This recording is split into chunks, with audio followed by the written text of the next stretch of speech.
In the middle, on the left-hand side, you see a glass pyramid. This is the entry into the museum. It's designed by an American/Chinese architect. The Parisians, again, don't like it because you have modern against classical. And this area was kind of made more famous recently for the Dan Brown novel, the Mona Lisa, or whatever it's called. I can't remember, Angels and Demons or the Da Vinci Code, one of the two.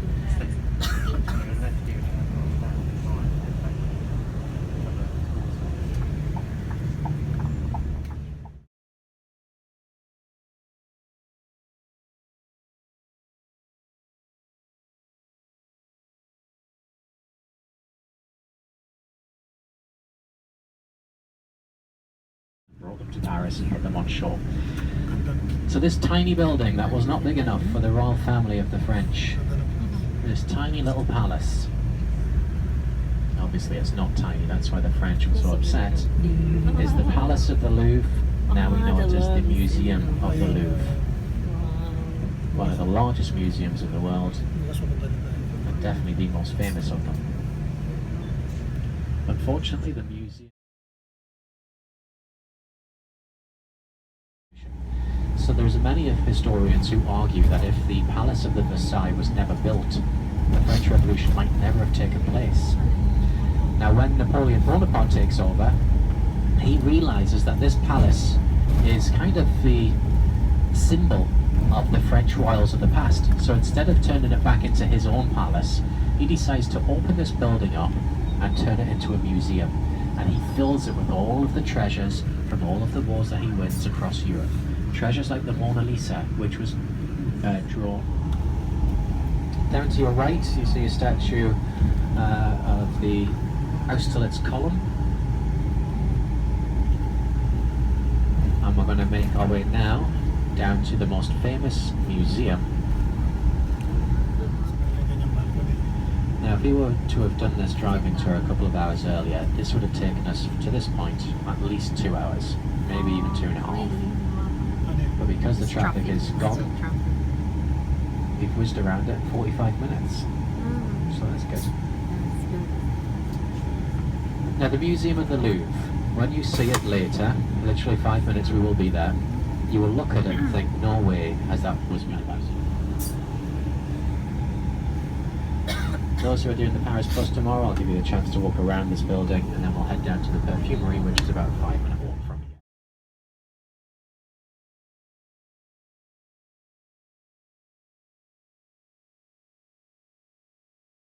Building in the story written by Gaston Leroux, the Phantom is said to live in a subterranean lake underneath the building, and this is true.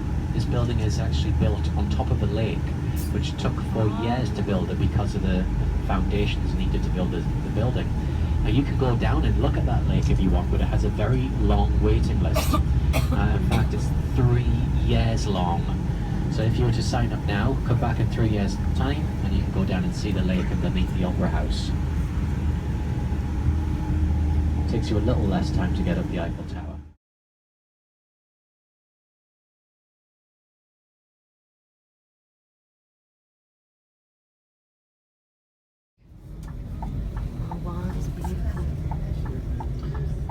If you look just in the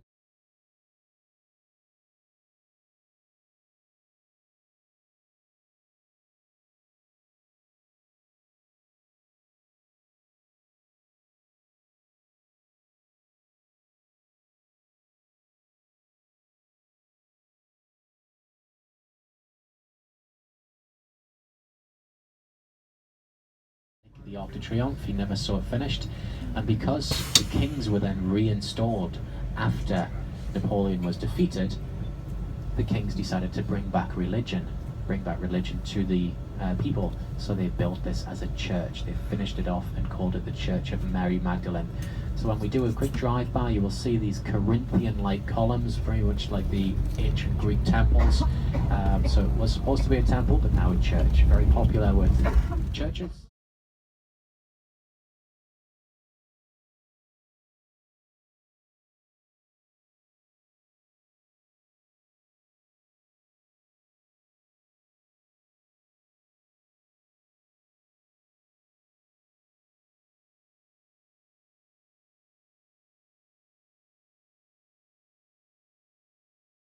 His family members, if they died in battle, they would be brought to this temple in front of us and laid to rest here. So he commissioned the temple, erected it back up in the city. So I think that's where IKEA got the idea of how to set up instructions. On the right hand side are the Tuileries Gardens. Again, on the Paris Plus you'll get the chance to see that more tomorrow for those who've done to that one. We'll walk through the gardens. These were the gardens commissioned by Catherine de Medici, who was one of the few queens of France. She was the leader of the French people. So this is Place de la Concorde. It's where the revolution very much took force. One of the most important historical events in all of European history.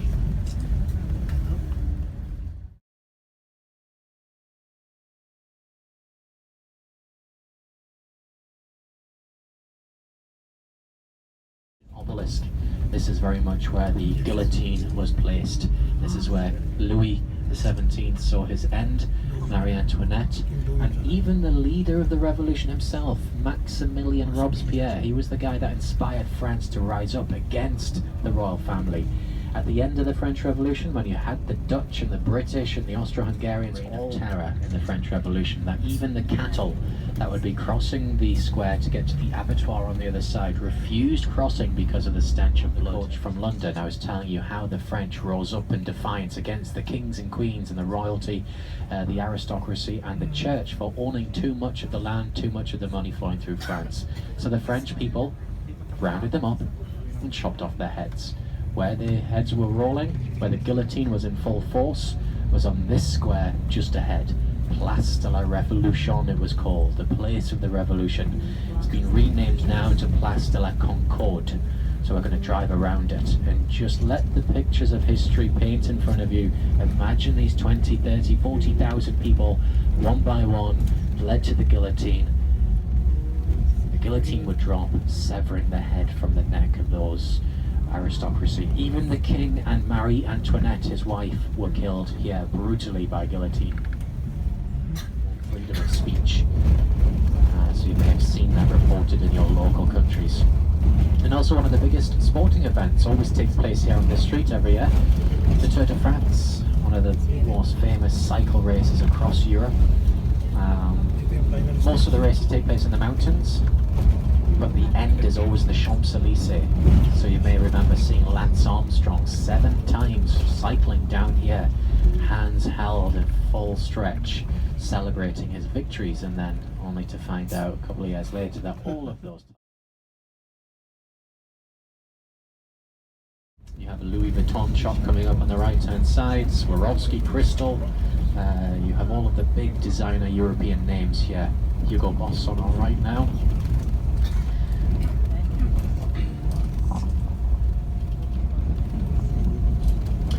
Very expensive to live here. To give you an idea, just to rent a place, not to buy it, just to rent an apartment here, a small 1-bedroom apartment with a balcony over the Champs-Élysées will cost you about 1 million per year on the right hand side, and about 1.4 million per year on the left hand side. So why do you think the left is more expensive than the right?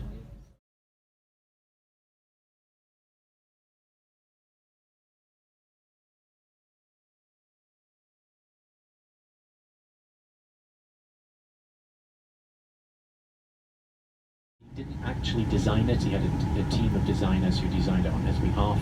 They'd built it for him, but he was the guy who owned the company. Gustave Eiffel is also famous for designing the Statue of Liberty, or his company.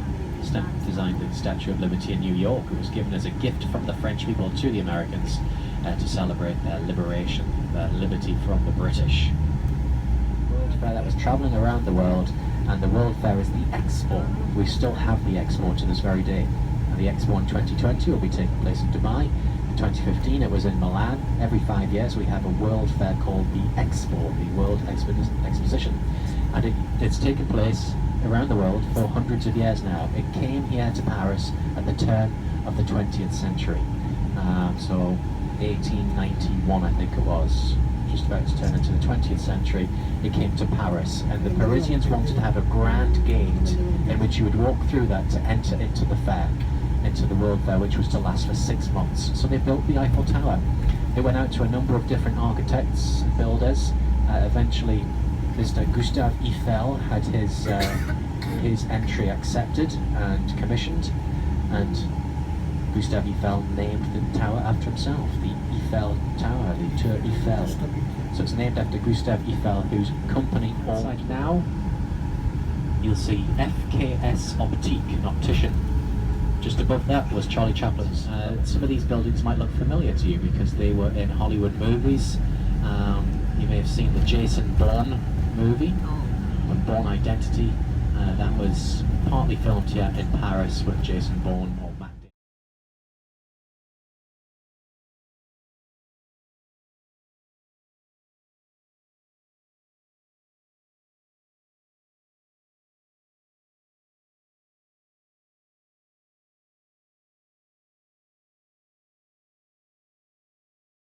El tango argentino, el rock, el capoeira, la samba y a veces incluso las danzas folclóricas britonas y flamencas.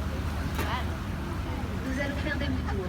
Profitez-en pour admirer à votre gauche la vue de Notre-Dame et des îles. Nous vous rappelons qu'un bar est à votre disposition à bord du bateau, vous permettant ainsi de vous restaurer.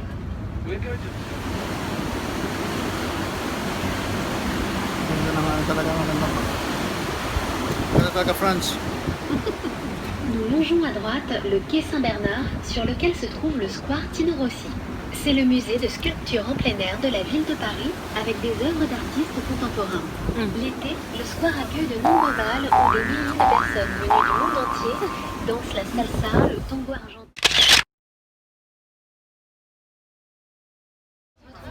Au dernier étage du bâtiment orné de ces activités, l'un des restaurants les plus célèbres du monde, la Tour d'Argent, créée en 1582. On y déguste une grande cuisine classique française. On your right, on the top floor of the building with the ornate window balcony, is one of the world's most famous. La cathédrale Notre-Dame, dont la construction débuta en 1163 pour se terminer 182 ans plus tard. Elle possède le plus grand portail d'Europe. On your left is the Quai de la Cité, where the city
consider themselves to be like the Roman Empire.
thinking? Very pretty. So glittery.